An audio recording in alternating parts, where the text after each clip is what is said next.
Bad news, Oscar Valdez, two-time Olympian accused of doping ahead of the Shakur Stevenson fight. Stay tuned to this video. What up, Fight World? It's your boy Ego, and I'm back with some more boxing. Make sure you come in and smash the like button.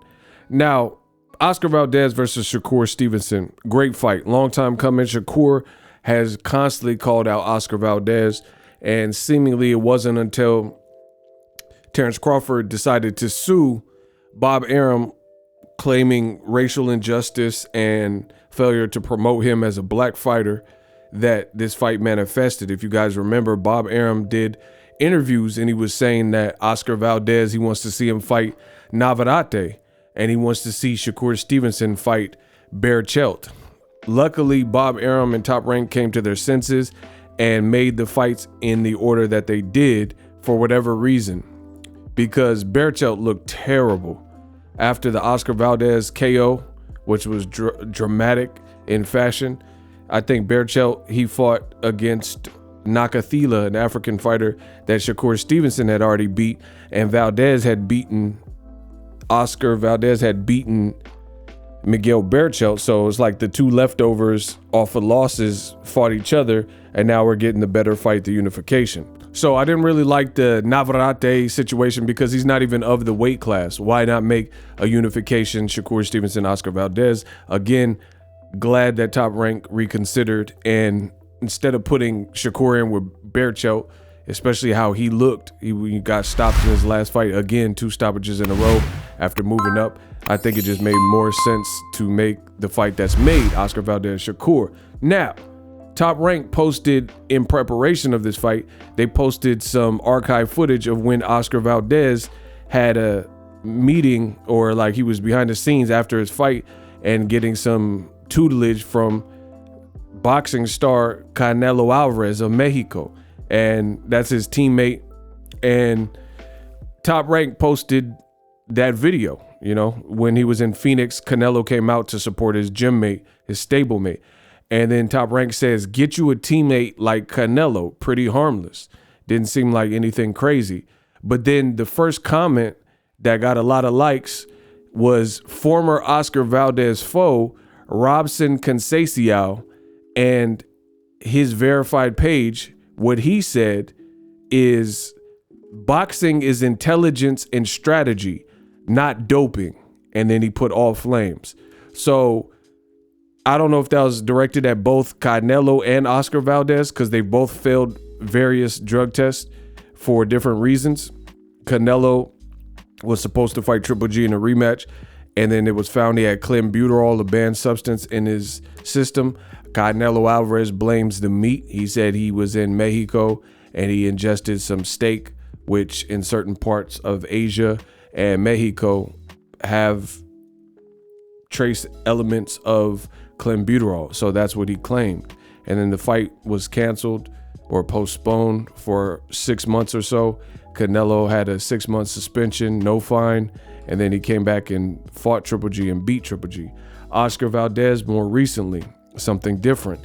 They're both in the same gym, Eddie Reynoso's gym, and Oscar Valdez failed a test with phentermine.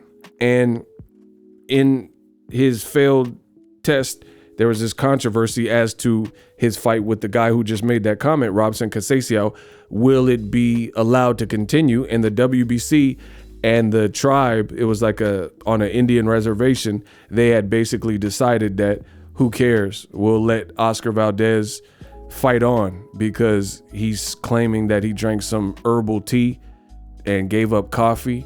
So that's the reason for the failed drug test, which again rubbed a lot of people the wrong way, because it looks very sketch. Rules are rules. Rules are supposed to be in place. They said Oscar Valdez was doing all this like community service and stuff, and we haven't really heard anything about it since the initial thing. But boxing, they try to play its fans for fools, and we're supposed to forget about it, because how is Oscar Valdez doing all this community service and speaking engagements and all this quote unquote penalties that the WBC said, and he's preparing for a fight with Shakur Stevenson, which is a title fight, and Shakur is an all-star.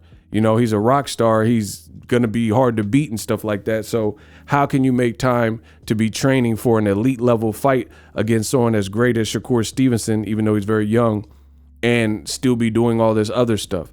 And then if he gets beat by Shakur, who's to say and enforce that this so-called penalty from the WBC gets done? You know, I have literally haven't seen anything about it since the initial controversy. So that's Oscar Valdez's former foe, who a lot of people believe beat Oscar Valdez when they did fight. And he's saying that boxing is not supposed to be about that. It's supposed to be about strategy and intelligence and not doping. So really kind of a black eye for Oscar Valdez's career, because you look at the Berchelt fight even, and some people are going to have an asterisk by it, because at the end of the day, a lot of people didn't expect that fight to go down like that. That was supposed to be a competitive fight, and it was kind of one-sided. And then immediately after, you fail a test with phentermine, which is a diuretic type. And, you know, I don't want to get too far into it because I've already made several videos about it. But at the end of the day, Valdez keeps saying stuff like, oh, it doesn't give me any aid. But at the end of the day, Valdez has interviews where he says making weight became hellish for him. And so he's saying it doesn't give me an advantage. But anything that's banned is banned for a reason, typically. And they use phentermine in weight loss clinics and things like that. So if you're able to lose weight in an unnatural way and you don't have a prescription, then that's cheating. You know what I'm saying? Even if you don't feel it gives you a significant advantage. Listen, the bottom line is people have stuff in their system, and if it was no good, then they wouldn't take it. You know what I'm saying? Like, I don't do drugs of any sort. So I don't need, like, if I have pain or bills or stress, I don't smoke cigarettes. I don't do drugs. So you won't, no matter who tests me and when they test me, that's not something they're going to find in my system. So, you know, at the end of the day, more often than not, when people fail these types of tests, nobody comes clean. I think Cannon Briggs is like the only one, he failed for testosterone and he admitted it. But more often than not, most of the fighters, even Gerald Miller, you know, he had like 6 different substances in his system, and he said it wasn't me, you know, like Shaggy. So it is what it is. That's the latest. Oscar Valdez, Shakur Stevenson. Boxing is boxing. So, you know, the fight is still going on. Let me know how I did in this video. Subscribe to the channel if you like the content. And are you tired of your YouTube videos not getting any views? Well, consider TubeBuddy. I've used TubeBuddy for years to scale up my YouTube channel. Now we're sitting over 200,000 subscribers. TubeBuddy is a browser extension that offers a ton of built-in productivity and time-saving services to take your channel to the next level. Use my link in the description to get started with TubeBuddy and level up your channel faster. We working. The future is now.